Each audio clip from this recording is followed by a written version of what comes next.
10 p.m., September 30th, 2020, the last day of September, and welcome to the weather update.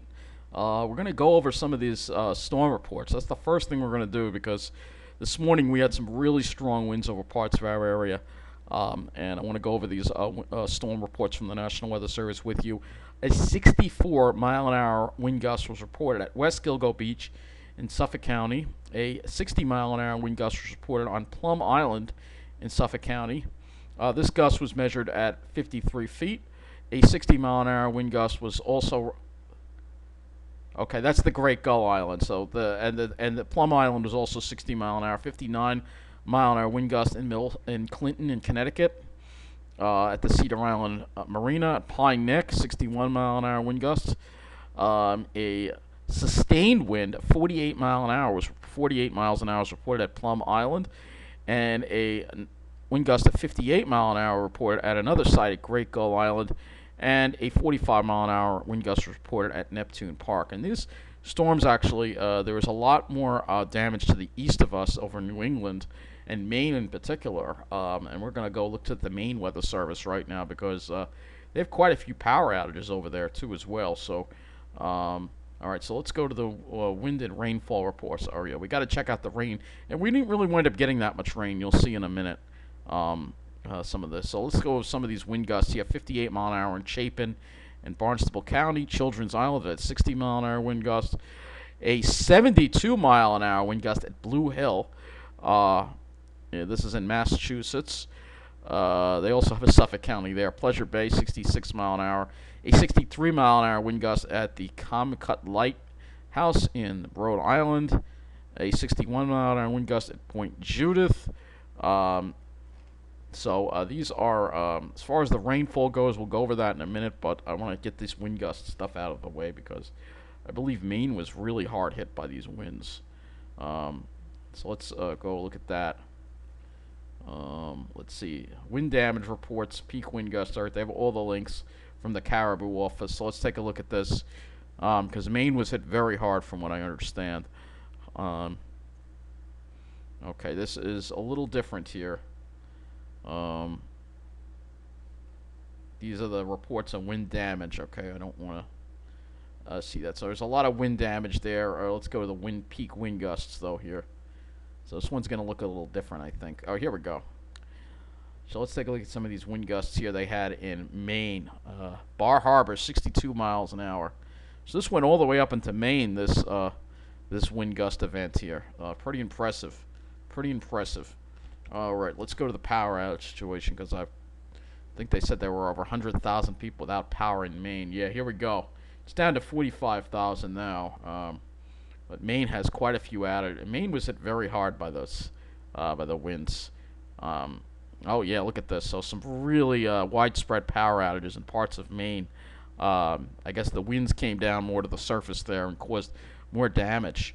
So that's, this was really an anomalous event we had.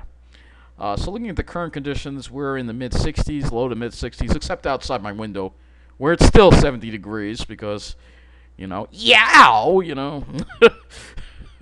I should put the sound effect in, but you can see temperatures are dropping though. The dew points have dropped too considerably.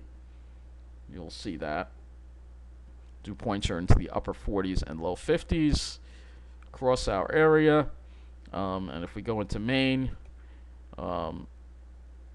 this is where the event hit. I want to look at some of these rainfall totals. So we're actually going to go to historical, and we're going to look at rainfall totals. Rainfall, precipitation. All right, we're going to go from midnight.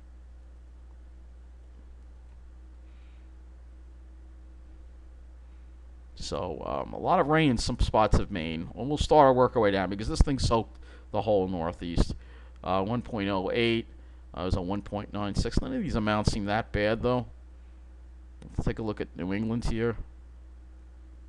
They didn't really get very much at all. We didn't get as much rain as expected. So you see over Long Island for the most part. We didn't even get an inch. We got a half an inch to 3/4 of an inch. Some areas out east got barely anything. The rain really never set up the way we thought it would. Looks like the areas further west got more. So the city, Central Park got 1.18. Parts of interior New Jersey got 1.5 inches. Got some 1.55 around Somerville, and then as you go to the coast, it's around 3/4 of an inch. Let's see, Tom's River got 0.96, 0.50, so not as much as we thought originally. A little less. So it depend. The bands just set up further to the west, and they got more of the heavier rain over. It looks like interior New Jersey again. This is where you see these 1.57, 1.73 in Moorestown. So it's these more interior areas that got the heavier rain, not the coast that we thought would wind up getting the heavier rain. But that just goes to show you how sometimes the models can be wrong. Let's look at the satellite. And you will see here that we have mostly clear skies. We had some clouds around earlier. Let me put this all the way up to 96 hours so you can get to see everything. So you can see we had some clouds around, but by later in the afternoon and the evening, the clouds went away. And we should have a mostly sunny day tomorrow. Let's look at the MODIS satellite. Where is it? There it is. Okay. The MODIS satellite. So we get a whole look at the country here. So here's a look at the country. You can see we'll be getting into this nice air mass here. Unfortunately, the fires, it looks like is this from California or is this another fire? I don't even know what that is. I see some smoke over there, and then we have California again starting to burn again, which is not what we want. But it looks like we have clear air over us, so we should have clear air over us. So let's go to the models. Let's go take a look at C. We'll first start with the upper air pattern, and then we will look at the surface. All right, so you see we got this big trough here kicking off October. Tomorrow's the first day of October. And we're going to have another little wave, like a clipper type, coming on Friday, and that's going to bring even cooler air in. It looks like something starts to form over here. This could be gamma. We'll have to go look at the NHC also when we're done. But you can see we have the trough in the east. Trough passes by, and then we have another trough coming to the east later next week. And then things are moving along fairly decently. Toward the end of the period, it looks like it tries to build a ridge. That's again toward the end of the period. Again, this is the 18Z GFS. Europeans pretty much in agreement here. Euro looks a little different though next week. It has like a more cut-off low look to it, which is interesting. And then a deeper trough as we get toward the end of next week. Whether that'll actually verify or not, we'll have to see. So let's go back to the GFS, and we'll look at the surface.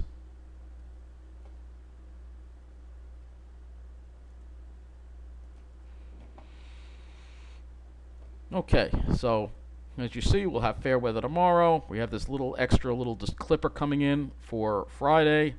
Yeah, this is what could be gamma over here. But for us, we have high pressure over us, protecting us. Then another high builds in. But that could threaten the Gulf again. We're going to have to keep an eye on that. It doesn't really develop into anything too strong. But, it's a ways away, But we have, it looks like we have some opportunities for some nice weather.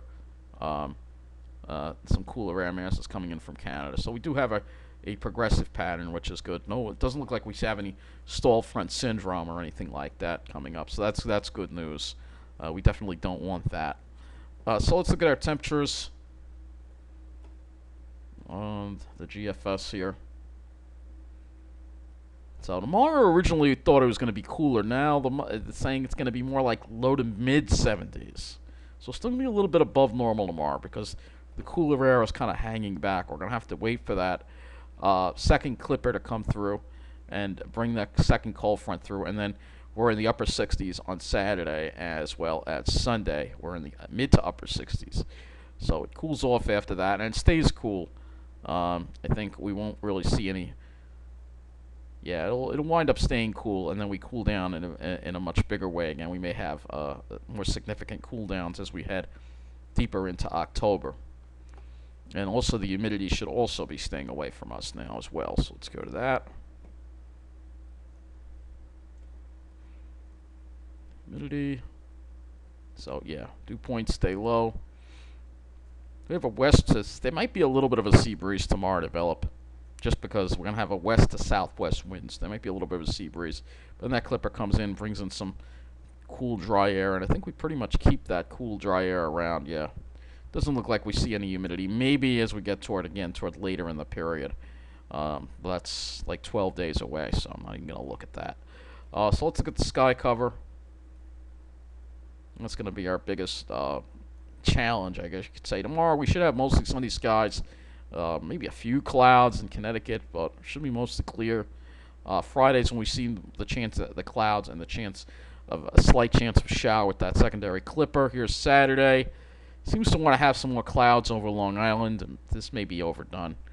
Sunday, it looks like we're in the sweet spot, so we should have clear skies again.